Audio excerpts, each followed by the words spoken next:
राजस्थान में किसानों के साथ खाद के नाम पर धोखाधड़ी जारी है। ताजा मामला है बाड़मेर जिले का, जहां फर्जी कंपनी के 25 से 30 लोग खुद को सरकारी कर्मचारी बताकर किसानों को नकली खाद बेच रहे हैं। 15-20 दिनों से ये लोग किसानों के साथ ठगी कर रहे हैं। किसान नेता इस मामले में कृषि विभाग के कर्मचारियों की मिली भगत का आरोप लगा रहे हैं। भारतीय किसान संघ के मुताबिक इस बारे में कई बार कृषि विभाग से शिकायत भी की गई, लेकिन कोई कार्रवाई नहीं हुई। खबरों के मुताबिक अब तक नकली खाद के 15 से 18 हजार बैग्स बेचे जा चुके हैं, जिनसे किसानों के साथ 1.5 से 2 करोड़ रुपए की ठगी होने का अनुमान है। फिलहाल किसानों ने स्थानीय स्तर पर कृषि विज्ञान केंद्र और कृषि विभाग को जांच के लिए इस नकली खाद के सैंपल्स दे दिए हैं। हालांकि जिला प्रशासन ने किसानों को मामले की जांच करने और कार्रवाई करने का भरोसा दिलाया है। खाद बेचने वाले आए मेरे यहाँ और मेरे को बोला कि अच्छी खाद दे दूंगा आपको करके, और 500 रुपया एडवांस लेके गए। और मेरे को थोड़ा शक हुआ कि ये खाद अच्छी है क्या मालूम करके, तो मैं गड़ा मालानी केवीके में गया और वहाँ जाके चेक कराई। उसने बोला आधा घंटा रुको करके उसको बोला, तो वो लोग कट्टा वापस गाड़ी में डाल करके और चले गए। कंपनी के गिरोह के एक सदस्य को भी पकड़ा एवं उस सदस्य को एवं कृषि विभाग कार्मिक के साथ पुलिस थाना गुड़ा मालानी को एफआईआर दर्ज करने के लिए निवेदन किया, लेकिन कृषि विभाग की कंपनी के साथ में मिलीभगत के चलते न तो एफआईआर दर्ज हुई, न ही किसानों को कोई जांच हुई और कंपनी के उस कार्मिक को कृषि विभाग ने मिलकर भगा दिया।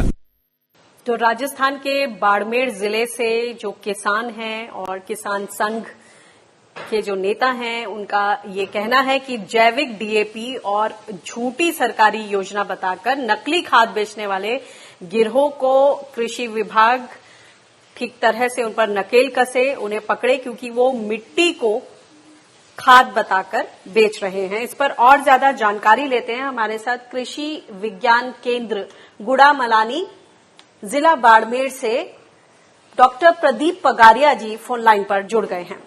पगारिया जी, जो भी शिकायतें आई पहले उनके बारे में बताएं, कहां से शिकायतें मिली नकली खाद की को लेकर? ये पहली शिकायत एक बायतू क्षेत्र से पोखर राम जी कृषक है, प्रगतिशील कृषक है।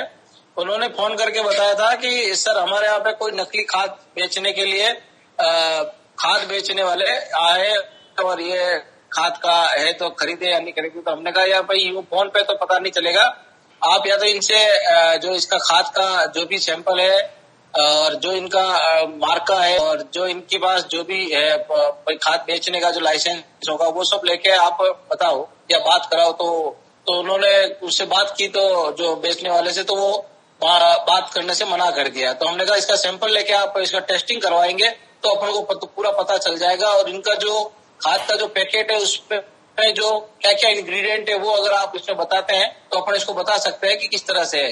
फिर दूसरी इसी तरह की शिकायत दोरी मन्ना और हमारे यहाँ पे गुड़ा मलानी के पास आमलियाली आलपुरा गांव है, वहां से भी आए। फिर काश्तकार एक थोड़ा सा सैंपल लेके भी आया था ऑफिस में।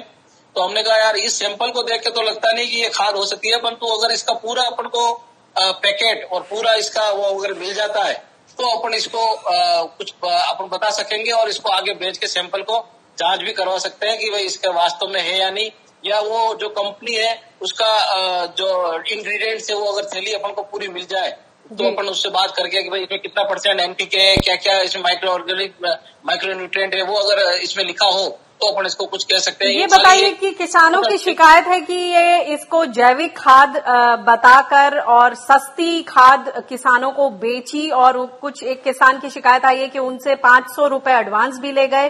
तो जो इस तरह के जो लोग हैं, जो बोला जा रहा है कि इनका एक गिरोह है वहां पर, और 2017 में भी इस तरह के मामले सामने आए, तो इस पर किस तरह की स्ट्रिक्ट एक्शन होना चाहिए और लाइसेंस की किस तरह का प्रोटोकॉल होता है?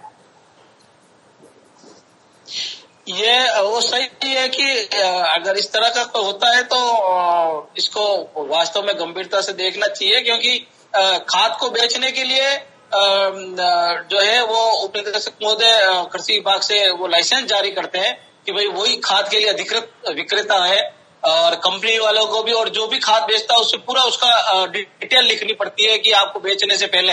ये तो गवर्नमेंट की भी दिशा निर्देश है कि जो भी कोई भी चीज बेची जाए, और खाद जैसी चीज जो कि वास्तव में पूरे किसान के लिए काम करती है, तो उसपे सब लिखा होना चाहिए कि भाई क्या क्या है इसमें, कितने % क्या क्या है, कौन सा न्यूट्रिएंट प्राइमरी है, कौन सा सेकेंडरी है, कौन सा टर्सरी न्यूट्रिएंट इसमें अवेलेबल है, कितने % है। अगर वो सब लिखा होता और इसके बाद लाइसेंस है या नहीं है बेचने के लिए, तो ये सब प्रक्रिया होने के बाद ही हर कोई बेच सकता है, क्योंकि सीधा जमीन के साथ खिलवाड़ होता है अगर अपन ये सब नहीं लिख के और ऐसे ही खाद बेचते हैं तो। जी, बहुत बहुत शुक्रिया इस बातचीत के लिए, धन्यवाद।